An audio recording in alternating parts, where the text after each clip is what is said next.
ayer sobre la investigación de las propiedades funcionales, pero vamos a verlas un poquito más a fondo, ¿no? ¿De qué tratan? Entonces les voy a compartir un artículo científico en el cual las describe. Obviamente está en inglés. Eh, por si alguien tiene problemas con eso, no hay problema si utilizan el traductor, ¿no? A veces se traduce re bien. Déjenme pues compartir las diapositivas y ya luego les pasaría en un minuto que no se pueden compartir. Les pasaría el artículo, ¿no?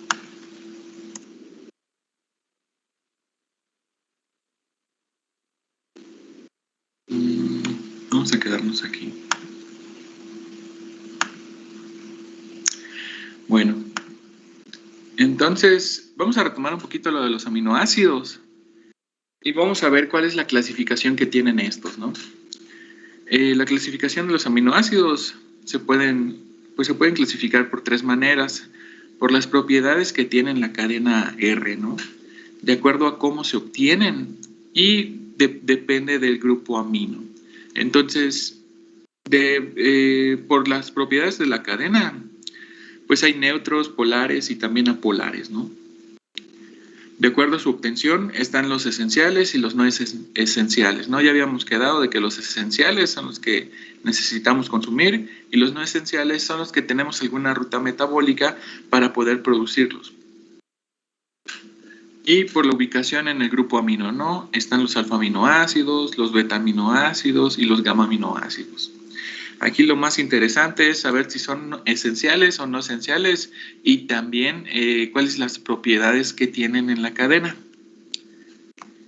Un dato pues bastante interesante es que estos aminoácidos, al tener una parte ácida y una parte pues básica, pues tienden a tener propiedades ácido-básicas. Entonces aquí es un esquema, ¿no? Sobre todo vamos a analizar qué tipo de cambios pueden sufrir estos aminoácidos. ¿Y esto por qué es interesante? Porque si nos vamos a dedicar más adelante a la investigación o vamos a tratar de trabajar en algún tipo de industria alimentaria, normalmente estos aminoácidos sirven para formular diferentes tipos de soluciones. Estas soluciones se les conocen como soluciones buffer o tapones, ¿no? Entonces, recuerdo que cuando yo estaba realizando mi tesis de licenciatura, tenía que hacer un buffer de glicina, ¿no? Entonces, en este buffer de glicina, pues en realidad era para poder almacenar un tipo de enzima. Esta enzima, si le cambiábamos un poco el pH, cambiaba su conformación, perdía su actividad enzimática y ya no me servía para lo que yo quería hacer el análisis. Entonces, hay que recordar un poquito, ¿no? A pHs ácidos, ¿qué es lo que sucede? Pues literal se reduce el grupo carboxilo, convirtiéndose en un catión. Luego, si nosotros pudiéramos calcular la pKa de cada uno de estos aminoácidos, esta pKa, que es la constante de disociación, ya existen, ya hay tablas, ¿no? En las cuales se nos explica a qué cambios de pH, a qué rango de pH, pues en realidad el aminoácido que vamos a observar, con el que vamos a trabajar, va a tener un cambio en su conformación. A pH neutro habíamos dicho que se le conoce como un ion dipolar o también es conocido como zwitterión. Y a pH básico, pues en realidad, ¿qué es lo que pasa? Pues que se tiende a perder este hidrógeno que tiene el grupo carboxilo y también se pierde un hidrógeno en el grupo amino, ¿no? Entonces, esta particularidad de ácido base es interesante. También yo la considero importante porque, les digo, si van a realizar su tesis con una enzima, con algún tipo sobre todo enzimas o de metabolito secundario, casi siempre se piden la realización para la extracción de estos, algún tipo de buffer, ¿no? Entonces, hay que tener en consideración esto. También hay que tener en cuenta que cada aminoácido presenta una reactividad de acuerdo a la naturaleza que tiene su cadena R, ¿no? O su cadena lateral. Entonces, de esto va a depender sobre todo la estabilidad de la proteína. Recordemos que hay aminoácidos que son hidrófobos, ¿no? Entonces, si estos se encuentran en la parte externa, lo más probable es que la proteína no tenga buena solubilidad, ¿no? Entonces, ¿qué pasaría si hubiera vamos a pensar en la otra parte, ¿no? Si la proteína en realidad tuviera más cantidad de aminoácidos hidrofílicos, pues esto nos indicaría que la proteína pues, se solubilizaría mucho mejor, ¿no? Pero esto no es un problema porque a veces normalmente las albúminas, como por ejemplo la albúmina de huevo, que son proteínas globulares, normalmente tienen en porcentajes casi iguales, no todas, aquí sí no podemos hablar en general porque cada proteína es una cosa diferente a otra, ¿no? Hasta cuando son de la misma especie. Entonces, ¿qué pasa cuando una proteína tiene, por ejemplo, la misma carga de aminoácidos hidrofílicos y la misma concentración de aminoácidos hidrofóbicos? Pues lo que va a pasar es que va a tener una solubilidad media. ¿Cómo se soluciona esto? Pues cambiándole un poco el pH. Al cambiar un poco el pH, estos grupos hidrofílicos, tal vez cuando están en el centro de esta estructura, recordemos que una proteína no es una cadena lineal, es una cadena que, o sea, el esqueleto es lineal, pero pues con las interacciones de cada uno de estos grupos, pues se va doblando, se va plegando, se va haciendo como una bolita. Entonces, si en la bolita en el centro quedan todos estos grupos hidrofílicos, una de las estrategias que se maneja es cambiar el pH para que esto se invierta o cambie la conformación y aumente la solubilidad. También funciona un tratamiento térmico no agresivo, ¿no? Como es elevar la temperatura hasta ¿cuál será? Unos 36 grados en baño María para que estos aminoácidos puedan solubilizarse mejor. Pero con el pasar del tiempo, esto pudiera perder la solubilidad en el medio en el cual se quiere pues, solubilizar, valga la redundancia, y tenderían a precipitar, ¿no? Aquí uno de los carbohidratos más complejos son que tenemos problemas para la solubilización, pues son los aromáticos, ¿no? ¿Por qué? Porque pues tienden a ser hidrosolubles. Cuando tienen mucha concentración de glicina es cuando la proteína tiende a ser muy, muy soluble, ¿no? Entonces, ya llegamos al siguiente subtema, ¿no? Esto de cuando los aminoácidos se forman, cuando dos aminoácidos tienden a unirse, pues ya no se llaman aminoácidos, tampoco se deben llamar proteínas. La denominación que se les da son péptidos, ¿no? Y estos péptidos se enlazan mediante un enlace covalente. Este enlace covalente, ¿cómo se lleva a cabo? Pues hay una reacción entre el grupo amida entre el grupo alfa-amino y el alfa-carboxilo. Entonces, este enlace se le conoce como enlace peptídico. ¿Qué productos se forman de esta reacción, de este enlace? Pues se forman péptidos, ¿no? Y aquí pues ya va a depender de cuántas unidades o cuántos residuos de aminoácidos tenga este péptido. Si tiene 2, es dipéptido. Si tiene 3, es tripéptido. Así hasta llegar al máximo, ¿no? Que pudiéramos decir que sería un heptapéptido. O a veces en la literatura se maneja, ya se le cambia el nombre y ya se les empieza a llamar como proteínas o o polipéptidos, ¿no? Entonces, aquí la reacción esta en la cual se enlazan, pues como dice la diapositiva, es una condensación, ¿no? Lo que se traduce como una simple eliminación de una molécula de agua entre el grupo carboxilo de un aminoácido y el grupo amino del otro. Entonces, esto facilita la interacción entre los diferentes aminoácidos, por lo cual normalmente se entiende de que estas proteínas pueden estar formadas por cualquier tipo de aminoácido, ¿no? Obviamente esto, ¿de qué depende? Pues va a depender principalmente del código genético, del lenguaje en el cual estén guardadas estas proteínas. Entonces, como dice aquí, ¿no? Cada vez que se añade un aminoácido a la cadena, pues se debe eliminar una molécula del agua. Bueno, A esto llegamos a la clasificación, ¿no? Que si son péptidos o son oligopéptidos o son polipéptidos, ¿no? De esto de qué va a depender. Cuando se trata de un oligopéptido, decimos que tiene la cantidad de aminoácidos va a ser pues menor a 10, ¿no?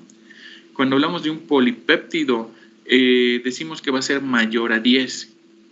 Y siempre y cuando no sea mayor a 100, eh, va a ser considerado aún como un polipéptido, ¿no? Cuando ya es mayor a 100, pues ya podemos decir que se trata de una proteína completa.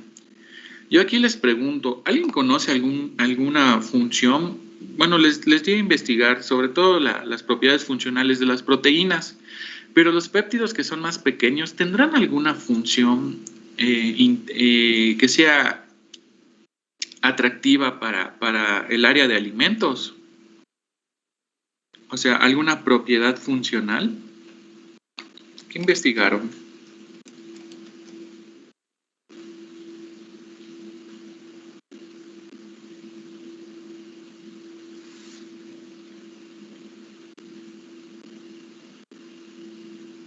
¿Qué propiedades funcionales tendrán los péptidos, ¿no? O polipéptidos, oligopéptidos. Ya saben, si no lo saben, no pasa nada.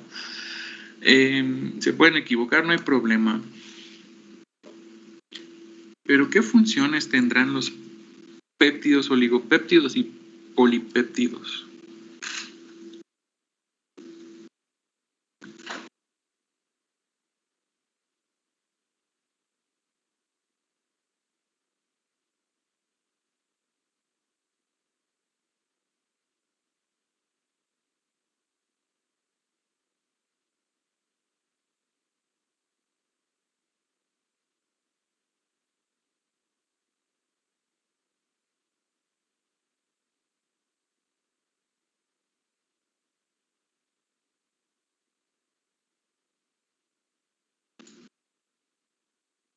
¿Algún ejemplo de péptido, oligopéptido o polipéptido?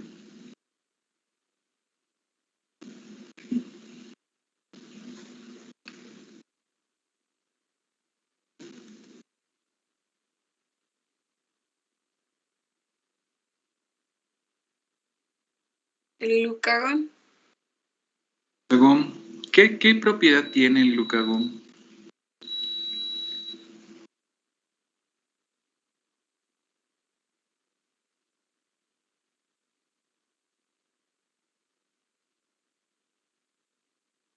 ¿Para qué nos sirve a nosotros el glucagón?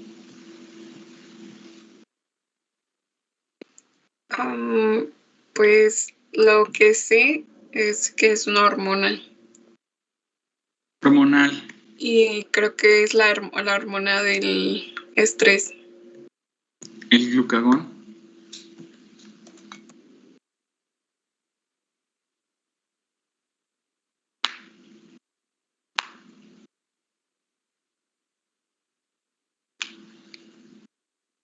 Cuando estamos con un déficit, cuando no hemos comido durante mucho tiempo, pues lo que se libera o lo que da señal para poder obtener o empezar a realizar las diferentes rutas metabólicas, está implícito literalmente el glucagón, ¿no? El glucagón, no recuerdo cuántas unidades o residuos de aminoácidos tiene, pero recuerdo que sí, en realidad forma parte de los polipéptidos, ¿no? Y sobre todo de los eh, sí, de los polipéptidos. Bueno, por ejemplo, les voy a dar unos ejemplos, ¿no? Sobre todo de los péptidos que hay en la industria alimentaria. Por ejemplo, en la miel, en las bromelinas, en la piña, en la papaya, en todas estas frutas existen reportes de que existen péptidos con actividad antimicrobiana, ¿no?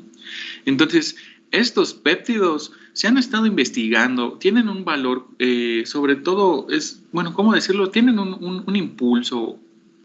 Se han estado estudiando desde hace tiempo, pero pues hoy en día también, ¿no? No es algo que haya pasado de moda, no es algo que haya sido por moda. Los péptidos, en realidad, por ejemplo, les doy el ejemplo de la miel. La miel es un alimento funcional que tiene muchísimas propiedades, ¿no? Entonces, existen unos péptidos que se encuentran en la miel que son capaces de inhibir el crecimiento, pues, microbiano, ¿no? Eh, si no mal recuerdo, tienen actividad contra Staphylococcus aureus, tienen actividad contra Escherichia coli, contra la otra variación de Escherichia que es la O057, que es la que produce una toxina Shiga, la que es entomorraica. O sea, esa E. coli pues es una de las principales de las infecciones de transmisión por alimentos, porque da vómitos y diarreas de sangre, ¿no? Entonces, tiene actividad contra diferentes tipos de hongos como la Candida albicans, Candida tropicalis. Entonces, ¿por qué les digo esto? Porque en el laboratorio en el que se estaban evaluando estos péptidos contra estos microorganismos. Y la verdad es que al principio pues se esperaba una inhibición se esperaba ver un halo de inhibición en las placas Petri, sin embargo no esperábamos que fuera tan grande. Entonces, aquí el principal detalle es que estos péptidos están en bajas concentraciones en la miel. Entonces, cuando uno quiere seguir trabajando con esto, pues tiene que pensar en buscar parte del genoma, de qué parte es este péptido. No se encontró porque lo que pasó realmente es que era una proteína completa sin funcionalidad, que el peróxido y las varias otras pues características que tiene la miel lo degradaron y forman estos péptidos antimicrobianos. Entonces es un poco complicado. Sin embargo, sí tienen actividad, ¿no? Y normalmente estos péptidos, los péptidos en la industria alimentaria, pues son muy interesantes, ¿no? Si nosotros vemos el siguiente esquema, que es la verdad está muy resumido, pues hablamos de proteínas de los alimentos, ¿no? Las proteínas de los alimentos se pueden clasificar en tres, ¿no? Sobre todo las enzimas que realizan hidrólisis.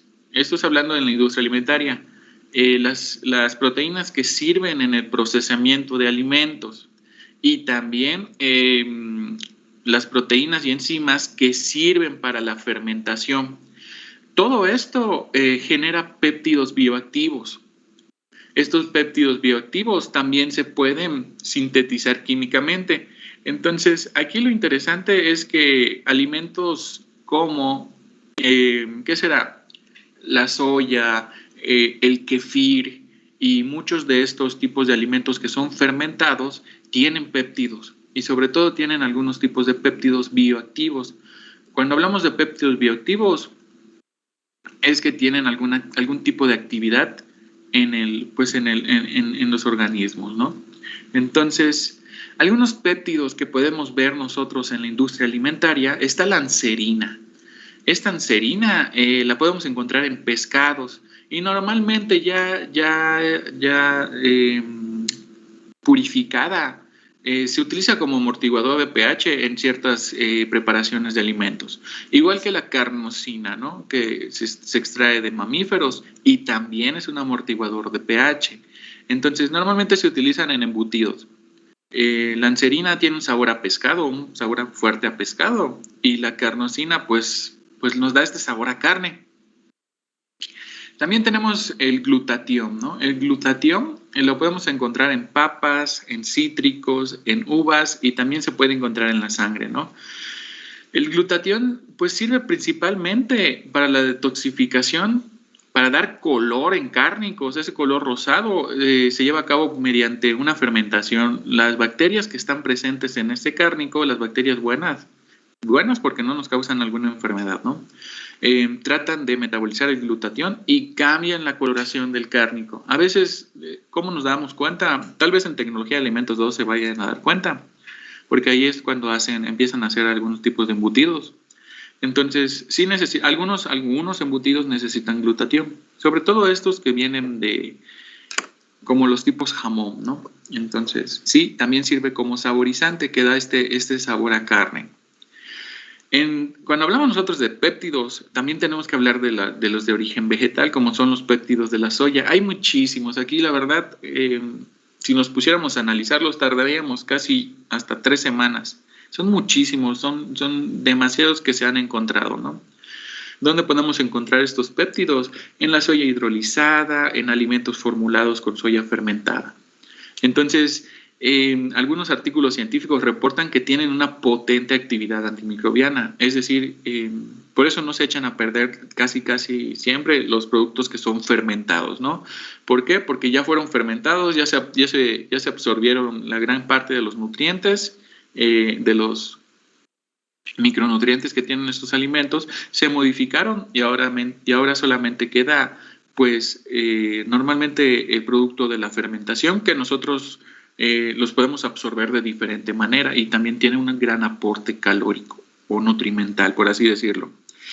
Los péptidos de la miel, la misma historia que la soya, ¿no? Normalmente se encuentran en los productos de la colmena. Cuando digo productos de la colmena, estamos hablando de la cera, el propóleo, el pan de abeja, el polen, la miel, y creo que no se me está olvidando algo. No, creo que son todos. Entonces, también se reportan que tienen potente actividad antimicrobiana. Por último, péptidos en la leche. También hay infinidad de péptidos en la leche, ¿no? Entonces, ¿en dónde los encontramos? En productos fermentados de la leche. Y estos se les ha atribuido con diferentes tipos de investigaciones científicas que sirven como antihipertensivo, ¿no? Es decir, tienen actividad para poder evitar la hipertensión o poder controlarla, ¿no? Sin embargo, esto pues no pasa a ser, no es porque aquí voy a hacer esta aclaración, no por estar comiendo muchos péptidos o estar ingiriendo muchísimos péptidos de la leche o de la miel o de la soya, voy a estar inmune a cualquiera de estas enfermedades, ¿no? No funciona así, sino estaría clasificado dentro de un fármaco, ¿no? Pero en este caso están dentro de los productos alimenticios. Con todo esto, ¿a alguien ya se le ha ocurrido algún otro péptido que haya visto o que conozca?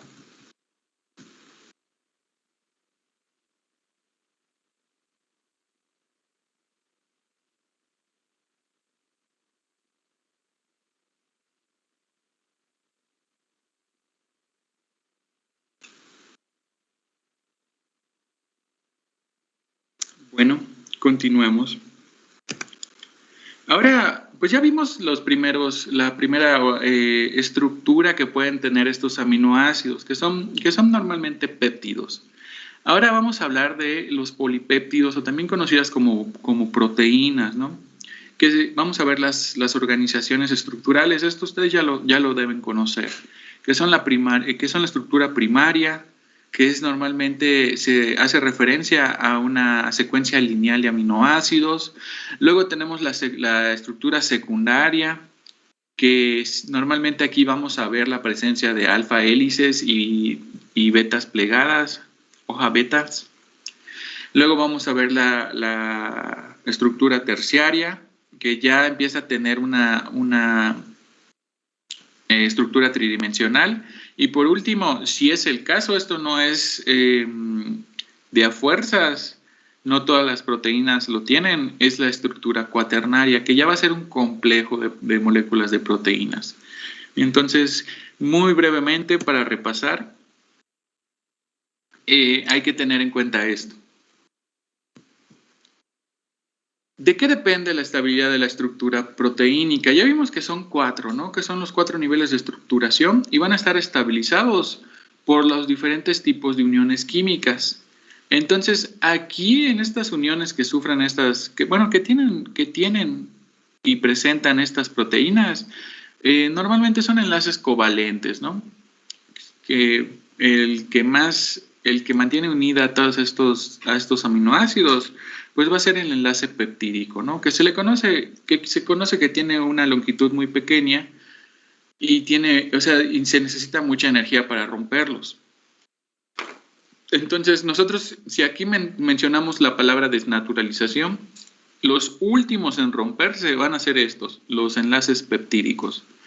Entonces, mucho antes, conforme vayamos añadiendo pues las diferentes temperaturas, se van a estar yendo Puentes de hidrógeno, se van a estar yendo interacciones intermoleculares, se van a estar yendo algunos tipos de, pues, diferentes de enlaces, ¿no? Pero los últimos que se van a destruir, los últimos que se van a perder sería en este caso, pues, el enlace peptídico, ¿no? También hay otros tipos de enlaces, como son los puentes salinos, o también conocidos como puentes iónicos. Las interacciones electrostáticas, estas se crean principalmente por la atracción coulombica entre grupos cargados con signo opuesto, ¿no? Y son las uniones polares más fuertes que existen.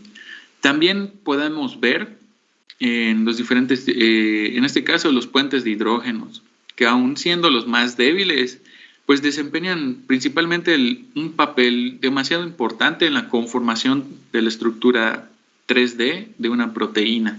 Esto es debido a su abundancia, ¿no?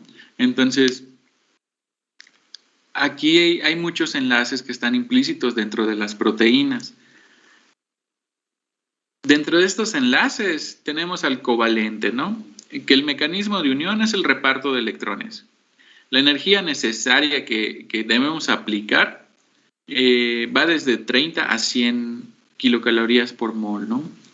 ¿Cuál es la distancia en Armstrongs? Pues va de 1 a 2 Armstrongs.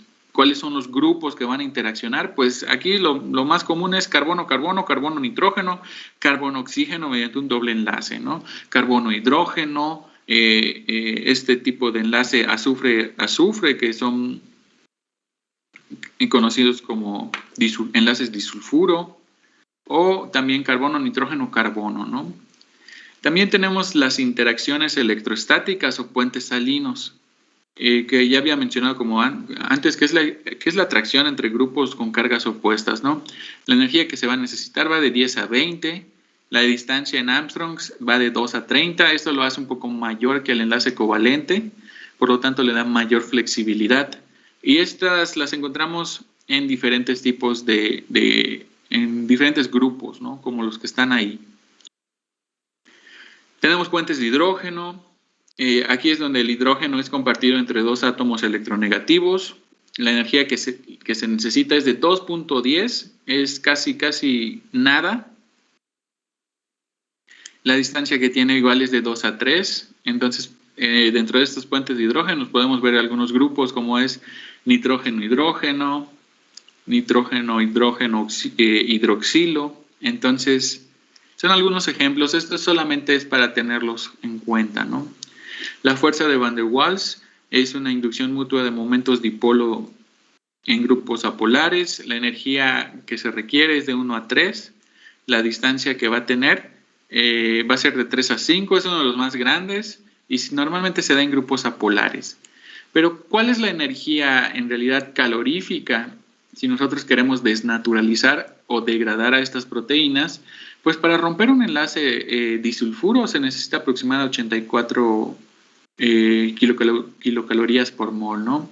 Para deshacer un enlace hidroxilo se necesitan 110 de energía. Carbono-azufre, 120. Carbono-carbono, 151. Y carbono-nitrógeno, que aquí es donde vemos el tipo de enlace para este caso que son de los peptídicos. Se necesita 189, que es el mayor. Entonces, cuando piensen en desnaturalización, lo único que se va a estar perdiendo son todos estos enlaces débiles. No vamos a poder destruir la estructura primaria de las proteínas, a menos que se les suba la potencia y nos pasemos de la energía requerida, ¿no? Entonces, muy a grosso modo, voy a hablar un poquito para hacer un recordatorio de la estructura primaria. Va a ser el primer nivel de organización de una proteína. Es la secuencia de aminoácidos. Entonces, si algún día ustedes están trabajando con algún tipo de proteína o de enzima que tiene alguna particularidad que quieren llegar a reportar o quieren hacer una investigación referente, pues lo primero que deben realizar es las diferentes técnicas para poder obtener la estructura primaria. Y al tener esta estructura primaria, en realidad sirve para poder subir esta información en la base de datos. en las bases de datos como el GenBank, el NCBI, en el cual existen un montón de diferentes tipos de estructuras primarias, ¿no? Que ya están reportadas, ya están descubiertas. ¿Qué se va a observar en esta? Pues simplemente la secuencia de aminoácidos, ¿no? De la cadena polipeptídica. Y a partir de aquí, nosotros podemos saber, si nos dan la información de los aminoácidos, qué tipo de enlaces se van a formar, en dónde van a tener una lámina beta, en dónde se va a dar una alfa hélice. Entonces, antes así se realizaba. Me tocó esas épocas que a partir de una estructura primaria tenías que predecir la estructura cuaternaria o terciaria de la proteína. Esto es sumamente cansado y es muy difícil, ¿no? Luego, pues pasaríamos nosotros a la estructura secundaria. Esta, pues ya es el ordenamiento que va a tener la proteína, ¿no? En el espacio. Y sobre todo va a estar a lo largo de su eje. Esta principalmente se va a estabilizar por los diferentes tipos de enlace que ya vimos con anterioridad, como son los puentes de hidrógeno, las interacciones hidrofóbicas o las interacciones dipolo-dipolo, ¿no? Aquí es cuando empezamos a ver láminas betas y alfa hélices. Luego tendríamos la estructura terciaria, ¿no? Normalmente esto pues ya se hace referencia a que la cadena polipeptídica ya empieza a plegarse, ya empieza a doblarse para poder pues presentar una estructura plegada, ¿no? Sobre todo compacta, que esta característica es, pues, predomina en las proteínas globulares. Hay un método, no sé si ya lo conocen, que es el SDS-Page, que normalmente es un protocolo que se realiza para poder saber cuál es el tamaño de una proteína. Entonces, cuando se trabaja con proteínas globulares, si no realizas una desnaturalización como lo exige, como lo reporta el método del SDS-Page, lo que vamos a ver va a ser una proteína con un tamaño inferior, ¿no? Entonces, después de desnaturalizarla, en este caso, para el SDS-Page, se usa un tratamiento térmico, se usa diferentes tipos de reactivos como el TEMET. Lo que se va a hacer es que estas plegaciones se van a abrir y vamos a ver una proteína de mucho mayor tamaño o el tamaño real, ¿no? Entonces, el trabajar con proteínas en realidad es un poco complicado.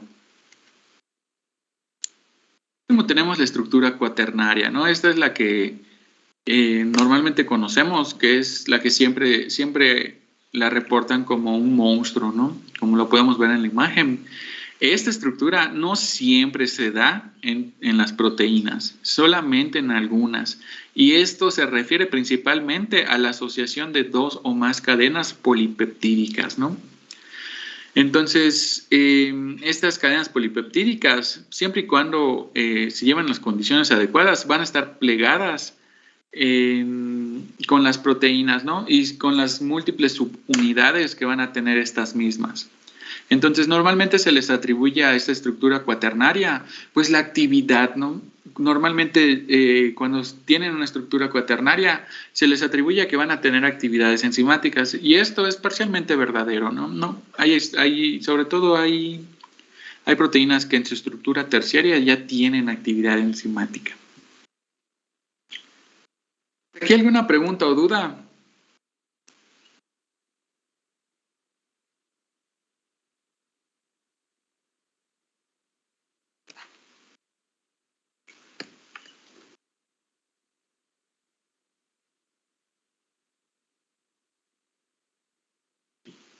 No, profe, todo bien.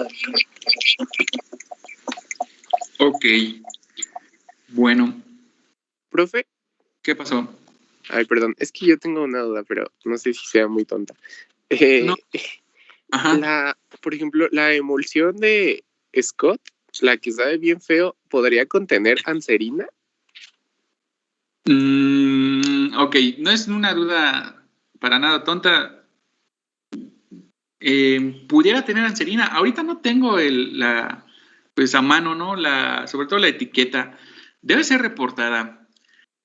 La emulsión de Scott lo que trae es aceite de bacalao, si no estoy, por así decirlo, mal, ¿no? Y normalmente la fórmula antes, ¿qué se hacía?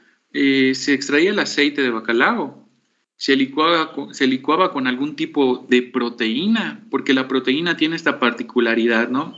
De servir para unir la parte acuosa con la parte, en este caso con el aceite, ¿no? Sirve como un puente. Entonces se le daba pues se batía, ¿no? Para que pueda absorber oxígeno y se hacía este tipo de emulsiones. Lo que le da ese sabor bien feo a esta emulsión de Scott, que ni con los saborizantes comerciales que le pongan le cambian este sabor, es el aceite de bacalao. Es muy, muy, muy fuerte.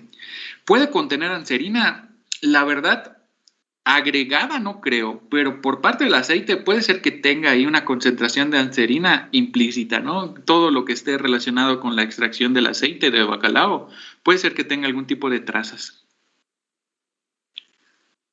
Pero yo recuerdo en el laboratorio que una vez estábamos, pues, no lo debo mencionar porque no es ético, estábamos probando los reactivos uno por uno, porque así nos decía el profesor, y nos tocó probar esto de la anserina y también estábamos probando el glutatión. Obviamente no era como que comer una cucharada, y también tenía carnosina. No son tan fuertes, no son tan escandalosos los sabores en lengua, ¿no? Pero al momento de combinarlos, sí tienen como que aumentan pues el sabor en los productos Baruco. Entonces, respondiendo a tu pregunta, ¿puede tener anserina? Probablemente sí tiene, pero no es agregada en el proceso. Ya la debe traer el aceite.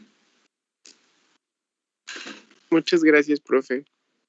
Por nada.